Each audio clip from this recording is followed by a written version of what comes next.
পঞ্চায়ত নিৰ্বাচন ৰাজ্য চৰকাৰে আগতে অনুষ্ঠিত কৰিব লাগিছিল। যেহেতু পঞ্চায়ত প্ৰতিনিধিসকলৰ কাৰ্যকাল বহুত দিন আগতেই সমাপ্ত হৈছে, তাৰ পিছতো ৰাজ্য চৰকাৰে পঞ্চায়ত নিৰ্বাচন অনুষ্ঠিত কৰা নাই। ভাৰতীয় জাতীয় কংগ্ৰেছ দলৰ ফালৰ পৰা ৰাজ্য চৰকাৰৰ ওচৰত আগৰ পৰা আমি দাবী জনাই আহিছিলোঁ যে পঞ্চায়ত নিৰ্বাচন অনুষ্ঠিত কৰিব লাগে। তো আমি যদি লক্ষ্য কৰোঁ,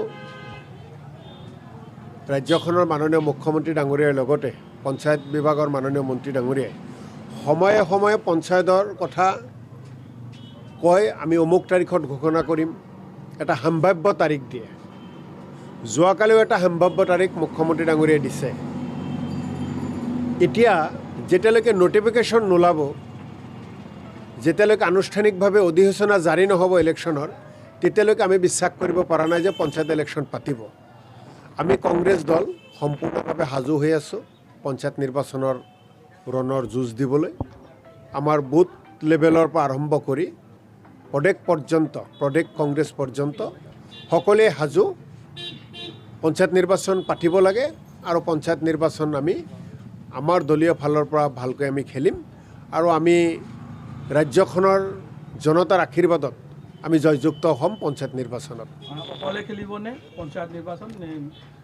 পঞ্চায়ত নিৰ্বাচনত আমি ৰাজ্যিক ভিত্তিত কোনো আমি ধৰণৰ কাৰো লগত আমি মিত্ৰতা নকৰোঁ, কিন্তু জিলা পৰ্যায়ত বা ব্লক পৰ্যায়ত যদি আমাৰ সেই জিলাৰ সেই ব্লকৰ নেতৃবৰ্গই মিত্ৰতা কৰিব বিচাৰে, তাৰ প্ৰপ'জেল আমাৰ প্ৰদেশ কংগ্ৰেছলৈ প্ৰেৰণ কৰিব আৰু তাৰপিছত তাক লৈ আমি চিন্তা চৰ্চা।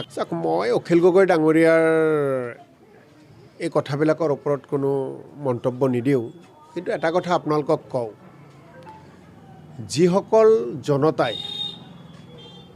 ৰাজ্যখনৰ বুদ্ধিজীৱী হওক, বিভিন্ন পৰ্যায়ৰ ব্যক্তিসকলেই হওক, অৰাজনৈতিক ৰাজনৈতিক দল সংগঠনেই হওক, যিসকলে ২৬ত বিজেপিক অসমৰ ক্ষমতাৰ পৰা বিদায় দিব বিচাৰে, সকলোৱে এটা কথাই আহ্বান কৰে, বিজেপিক বিদায় দিয়াৰ কাৰণে কংগ্ৰেছ দলে নেতৃত্ব ল'ব লাগে।